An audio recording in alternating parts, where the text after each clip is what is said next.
So the companies that had that risk management in place and had a plan, they were able to adapt a lot faster. So I always tell.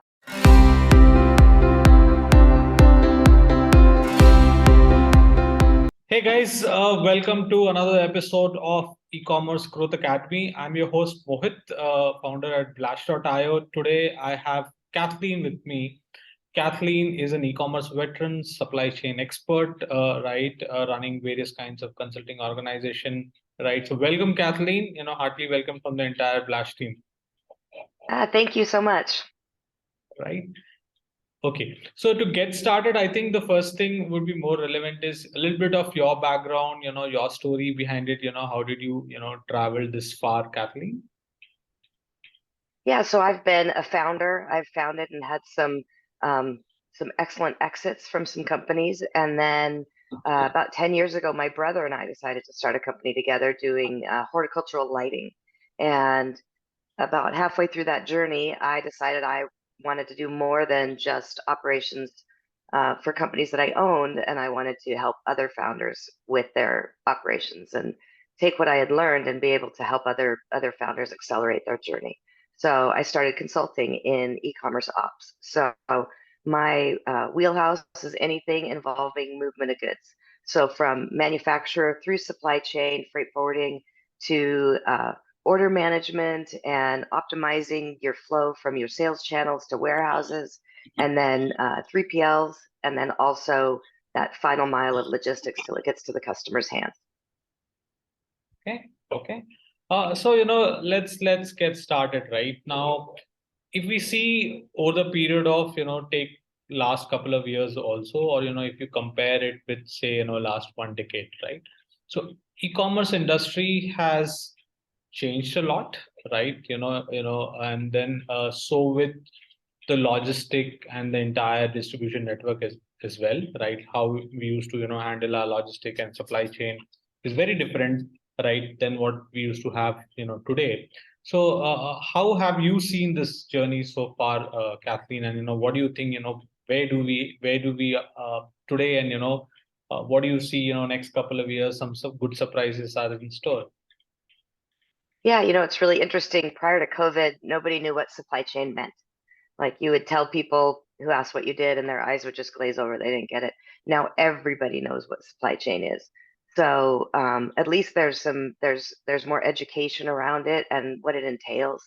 COVID, as horrible as it was, exposed some real weaknesses in supply chain and the inability to quickly pivot when something had happened. So I guess the silver lining of that is that now more merchants and more freight forwarders have backup plans.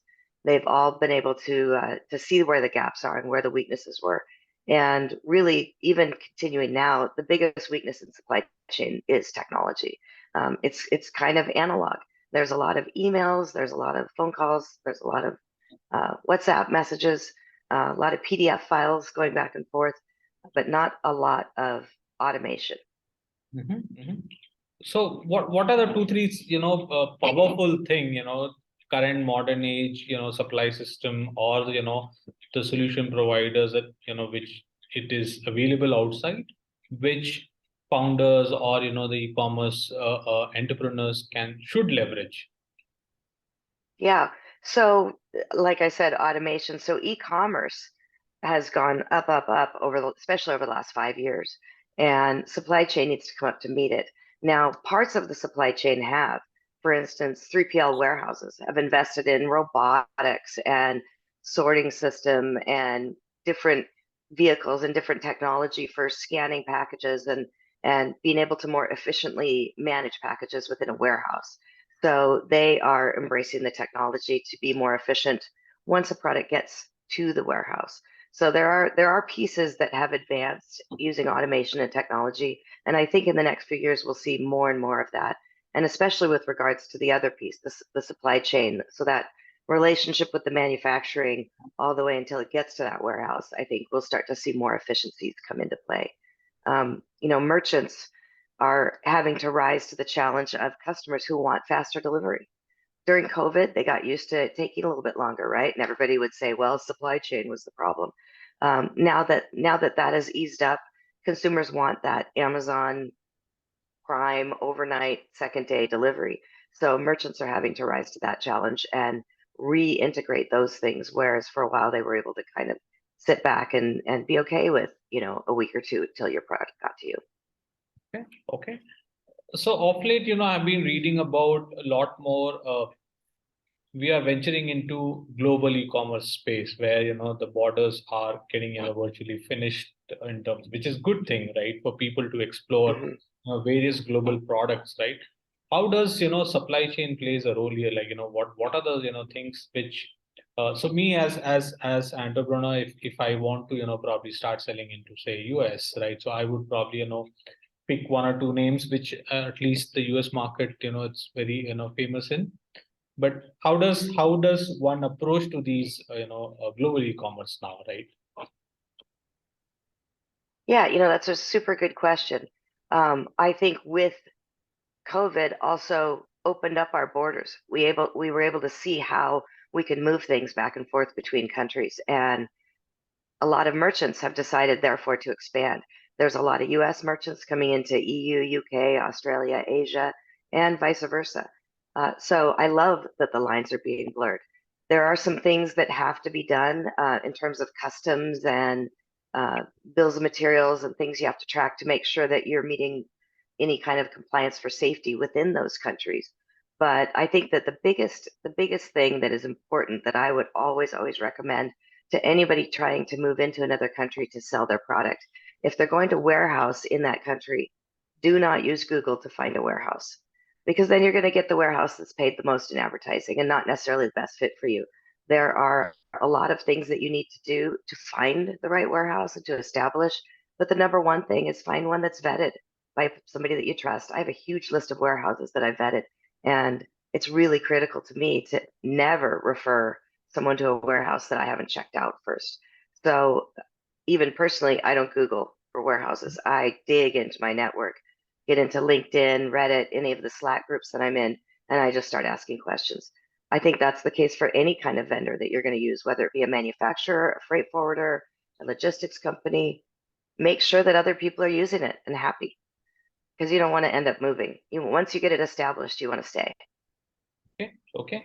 So if we have to summarize these things, saying that what are the top two, three things which as a e-commerce brand owner would should do when he or she should start thinking about, the global e-commerce, right? In terms of supply chain.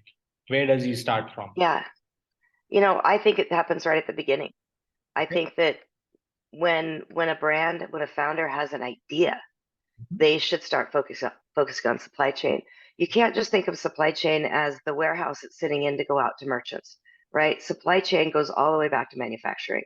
So you should be looking at what different factories, different manufacturers are charging for your product. If it's something that you've come up with as an idea, get a patent on that, and then start sourcing. Find out where the raw materials are. Find out what it takes to build it. Find out different manufacturers that can design the mold. Say you're doing molded plastic. Find different manufacturers that can do the mold for you and start testing with a 3D model. All of those happen at the very beginning during the design stage. If you do that, then you're focusing on your raw materials, where to get them, whether there's easy availability or not, the cost of those things that's going to go into your cost of goods. You don't just have an idea, you want to have a product, and you want to have a product you can bring to market and make a profit on. So the earlier you start researching the different impacts from the supply chain on that product, the better you can plan for your product. Okay. Okay. So just a supplementary question to that right now, as a brand owner, what are the things which I should look in terms of, if I want to get into a service provider or a supply chain partner who will assist me, right? What are the two, three things which, which will be helpful in the long run, right? Yeah, so I love spreadsheets that compare. I Mhm. love doing that. And you can't just compare based on price. You have to look at all of the intangibles. For example, with a 3PL warehouse, Okay. it's not just what are they charging to pick and pack. It's where is it located? Do they have a specialty in what your vertical is? Do you need ambient temperature or cold chain? You need a certain warehouse for that.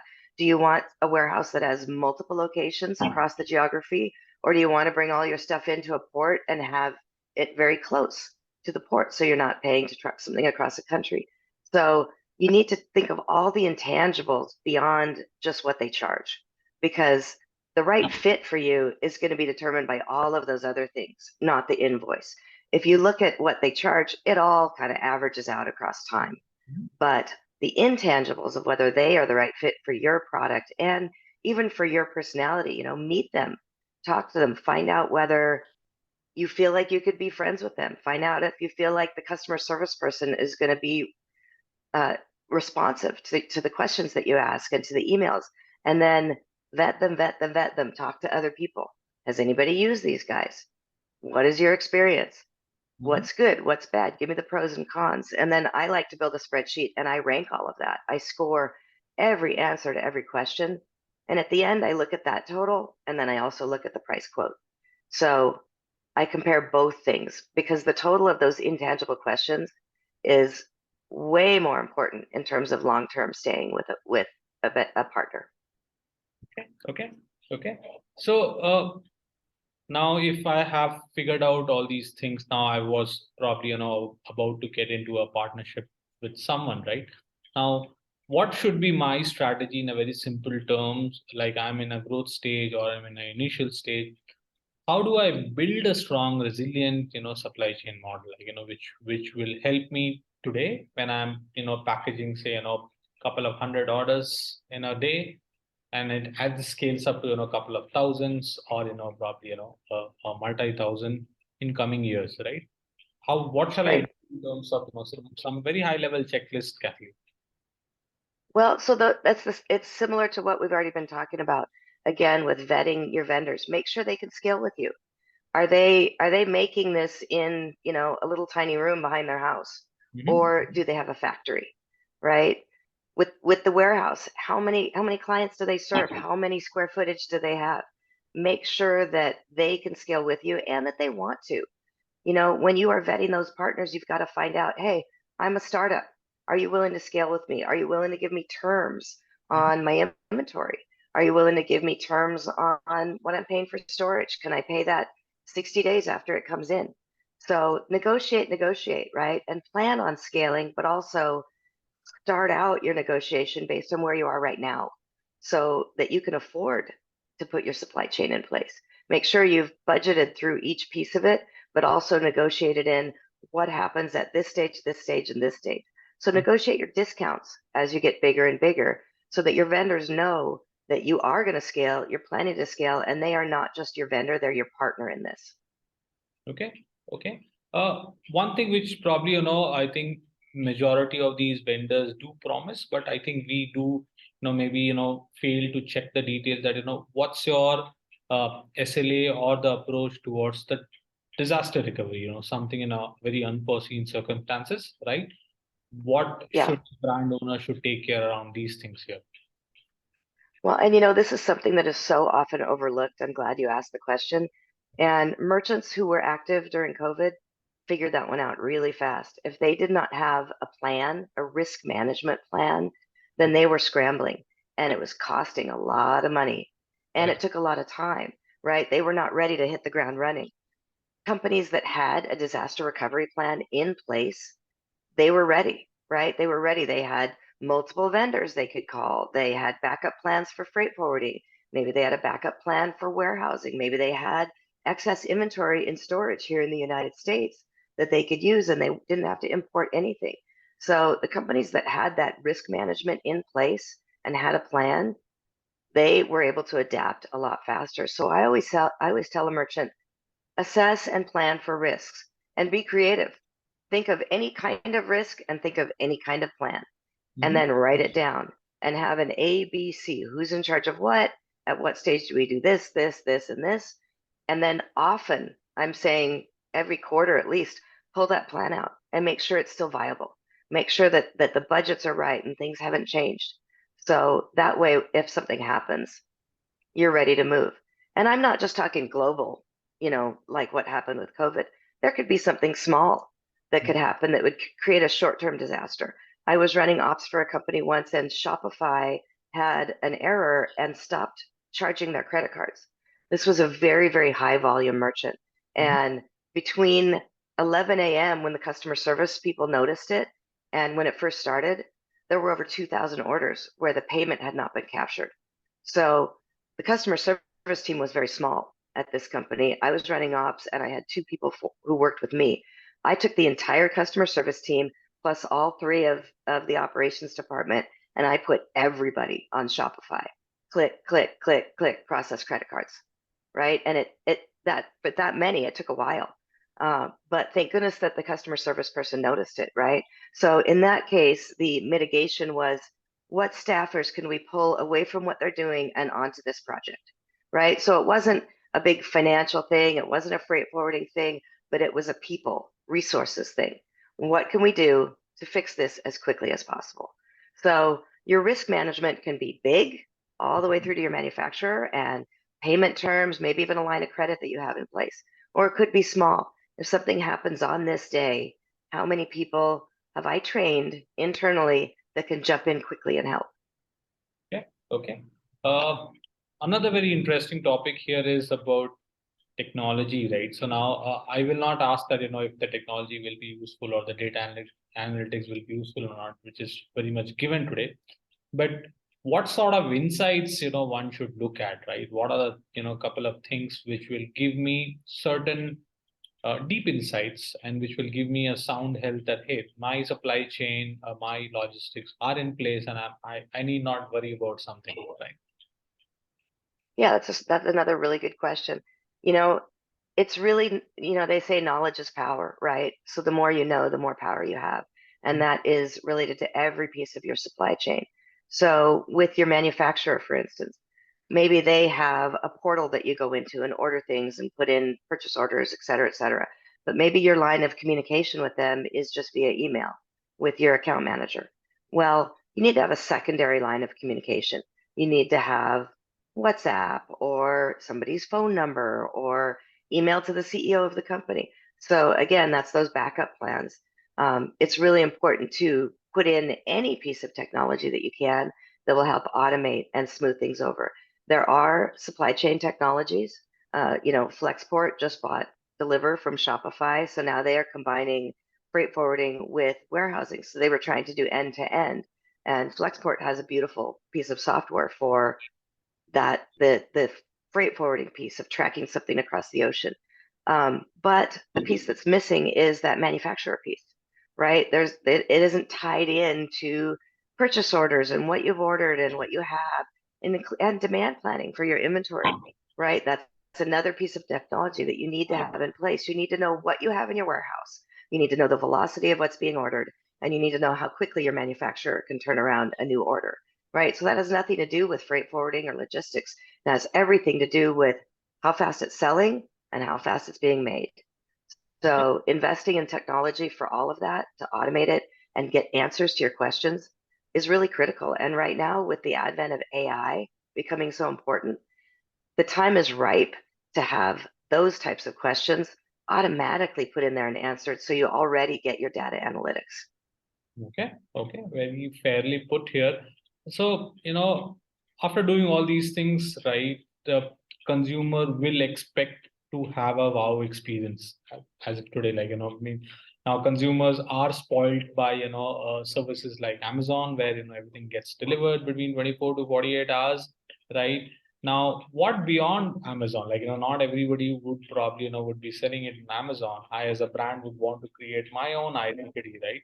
How does probably the supply chain or the logistic partner today, right? If you take an example in US, can help someone which you can give sort of a similar experience what Amazon gives, right? And so that people do have other options as well, right? What is your thought around that, Kathleen? Yeah.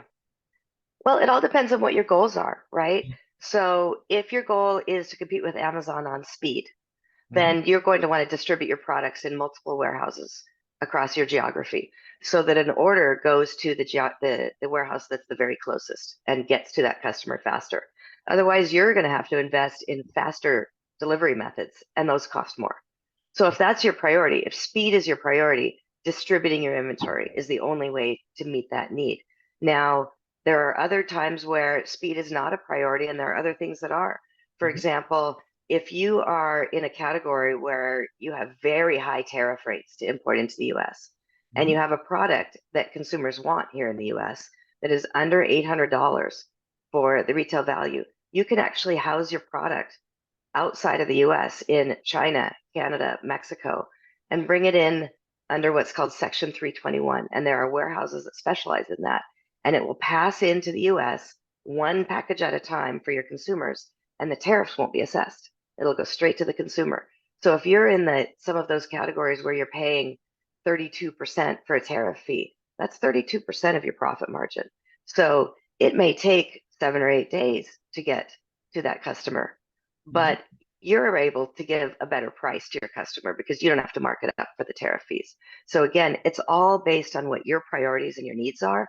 It could be speed, it could be cost, it could be the tariff fees, it could be flexibility, it could be you're selling something that is frozen, right? So that definitely needs to be distributed very close to where it's going. And maybe in that case, you limit the geography of where you can sell. So you're not selling to everybody. Maybe you can't sell in Texas and Florida, but you can sell in Wisconsin. So then you warehouse near there. Okay, okay, okay. So, of late, what I've been seeing some case studies around, so during you have tried to choose the best partner, right, in terms of your logistic and this thing. Still, the end customer sometimes may complain about, the frauds which happens during the transits, right? Somebody is getting a wrong product, or somebody is not getting the product, right? You are getting empty boxes, right? So what's the mechanism here to probably for players to detect these frauds? How do we prevent these things, right? So that consumer it doesn't impact the consumer experience. Well, and fraud is a really big it's a really big question because it can happen at any part along the line from manufacturer all the way through to final mile, right? So when you think of it from the manufacturer aspect of it, I actually had a client that had um, some fraud perpetrated. The the bad actors copied their domain and the manufacturer's domain, and they hijacked the email thread and nobody noticed. So the merchant ended up sending $250,000 to the wrong bank account, and the manufacturer had already manufactured the goods and sent it, and it was already here in the U.S. So the manufacturer lost $250,000. It was really bad. And so the things that a merchant could put into place to avoid that is, like I was saying earlier, don't just be email with your manufacturer. Have other ways of communication in place. So if something starts to get weird or they're asking you to wire to a different bank account, call them, call your contact and find out what's going on. Right. So that's something that you can, save from that sort of fraud.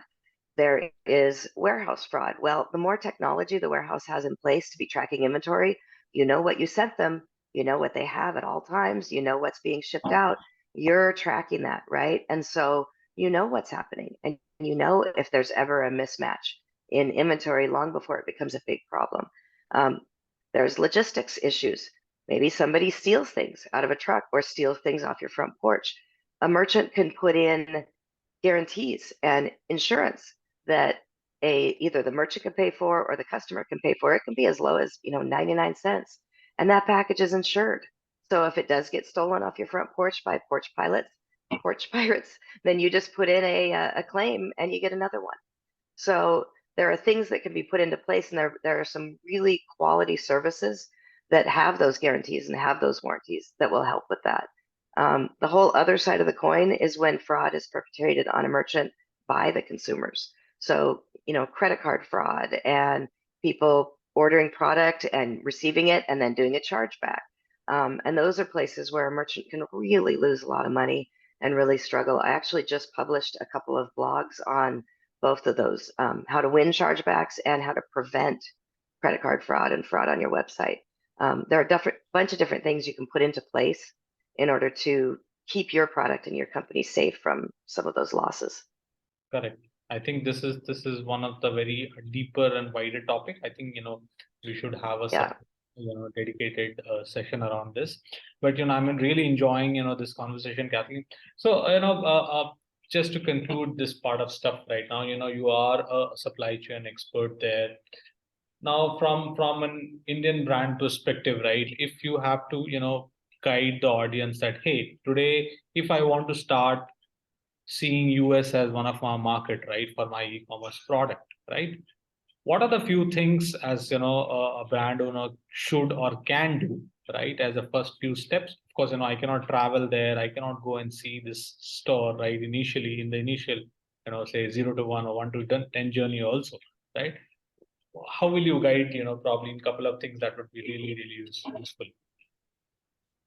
Well, again, I keep going back to make sure you're vetting your partners, right? So if you're using a warehouse or a manufacturer or a freight company that other people that you trust have used, then you know that you can count on them, right? You've checked them out, you've vetted them, even if you haven't been able to be there in person. And we saw a lot of that during COVID. There were people taking on new partnerships and new relationships, and they had to trust what other people were sharing about them. And I think, it's just like anything, right? You know, it's dating, right? Somebody asks you out and you start looking for people that know that person and you want to know what their friends say about them, right? The same in this where I want to meet this warehouse or this manufacturer. I want to know who else is using them. I want to ask questions. I want to find out what goes right, what goes wrong, how do they handle it when things goes wrong. You can never ask too many questions. Got it. Got it. I think very insightful information, Kathleen here, thoroughly enjoying this conversation. Right. Last but not the least, right, couple of things which is one of my favorite section is this. Now, if you could share some insights around uh, what is the favorite book Kathleen is reading these days? Oh goodness. Actually, I just finished a book by Isabel Allende, and I think she's magnificent. I really love the way she writes. I find it beautiful. Sometimes I stop and go back, and I'll read something again and again and again. Um, and it isn't even the subject; it's the way that she forms words. I find very pretty. And my husband will walk by and say, "What are you reading?" And I'll just hold it up and he'll just kind of shake his head because I just find it pretty. I find that when a writer writes, sometimes they write a story that captivates you and you cannot put it down. And sometimes they write prose that just makes you feel something. And I like both of those kinds of books. Okay. Okay. Okay. Any business leader which you follow? Yes, actually, the number one for e-commerce merchants and for vendors and suppliers is Rick Watson. And he's got a podcast called the Watson Weekly, and he's also got a very active LinkedIn, and he has a consulting practice, but he's really on top of what's going on in the industry all the time and has really great insights. And you can follow him on LinkedIn, and every day he'll post something and his thoughts on it, and they're always very, very strong thoughts, and that it's always something about what direction the industry's going. Also, the CEO of IQ Bar, Will, I can't pronounce his last name, Nietzsche. He's great, has, built this wonderful, gigantic brand. And on LinkedIn, just posts thoughts and things that help other brands and drive other brands forward. Okay, okay, okay. Last but not the least, what would be, a couple of things you would want to tell to, budding entrepreneurs, right? In terms of, so how do they want to, scale their business, right? In terms of growth, in terms of a couple of initial, I would not say hacks, but what are the 2, 3 things they should do? Yeah, so of course it's going to start with money, right? What do you have? How much money do you have? Plan it out, budget, ask a lot of questions, make a lot of spreadsheets, find out how long you can go before you get sales, right? How long will it take to manufacture? If you have a big idea, a big new idea that you're getting a patent on, um, think about crowdfunding, Kickstarter, Indiegogo. It's not the worst way to go to have the community interested in your product do the funding for it. in that case, you do have to be really careful about protecting your patent, and you have to be careful about people copying it because you've put it out there. But it's a trade-off, right? If you don't have funding, you got to find funding. The number one thing to start your company is money. You can bootstrap, but it's harder if you bootstrap. Okay. Very nicely put, Kathleen. Thank you so much for taking some time on today. It was really, really insightful talking about various topics. Thanks again from the entire team of Flash. Thanks for having me. I really appreciate it. Yeah, thank you.